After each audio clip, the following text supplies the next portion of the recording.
Over the last few sessions, we've been talking about the foundation to personal leadership and effectively leading others, which is knowing ourselves.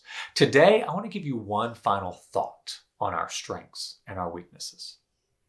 You see, most of us don't realize that there is a battle or struggle that's going on within our strengths.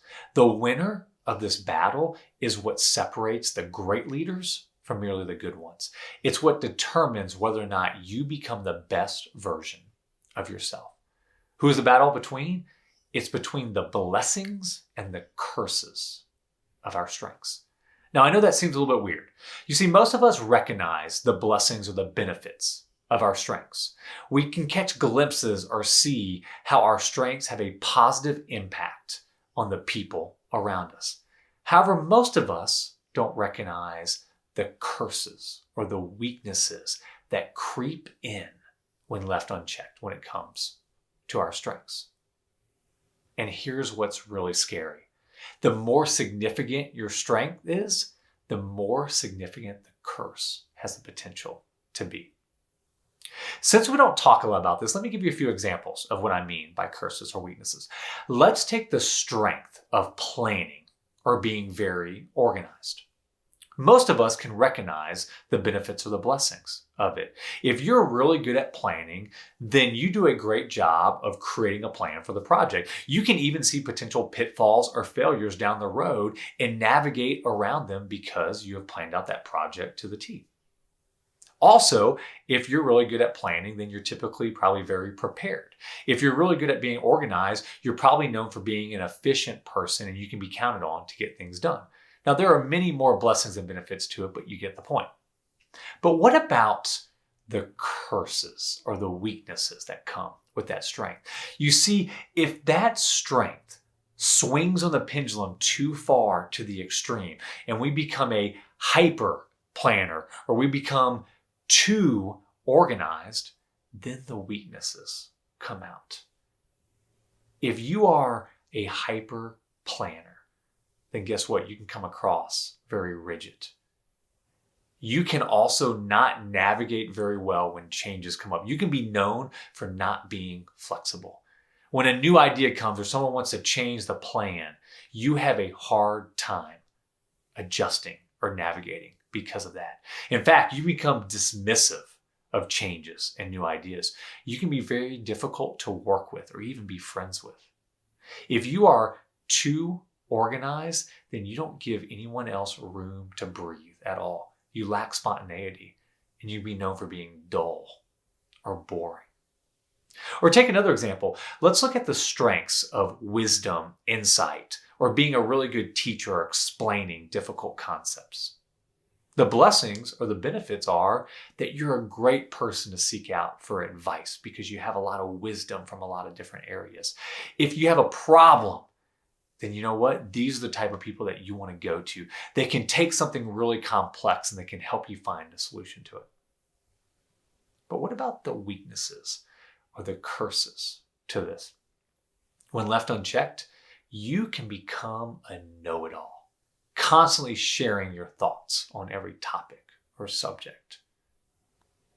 You also can start giving unsolicited advice all the time and therefore annoying your friends and family.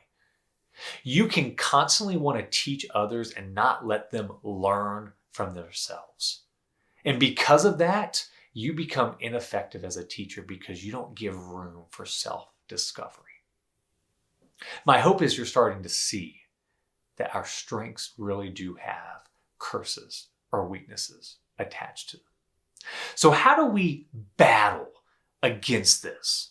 Now, I am going to tell you guys, I don't think we will ever eliminate these curses or weaknesses. I think they're always there, always prevalent. But I do think there's some things we can do that can minimize them and therefore maximize the benefits and the blessings that come from our strengths. And therefore we can be known for our strengths and not the curses or weaknesses that are attached to them.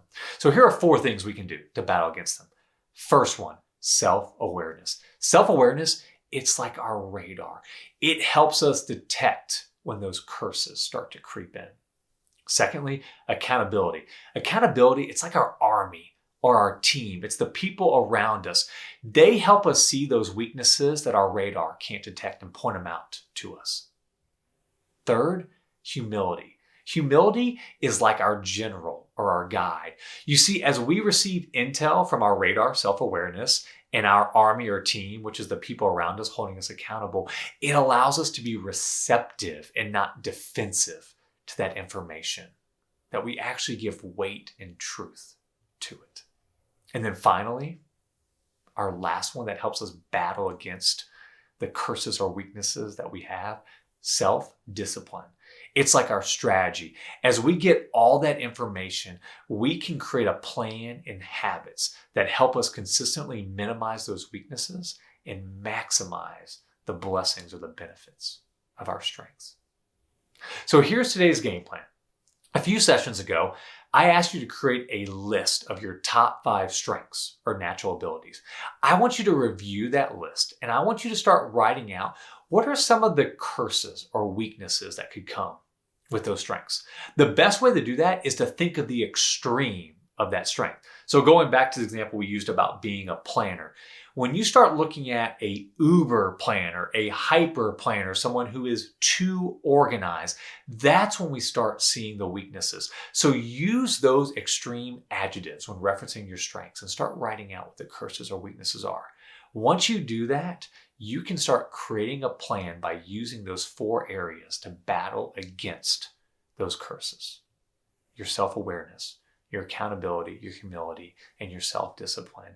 And you can be a person that is known for the benefits of your strengths and not the weaknesses or the curses by it.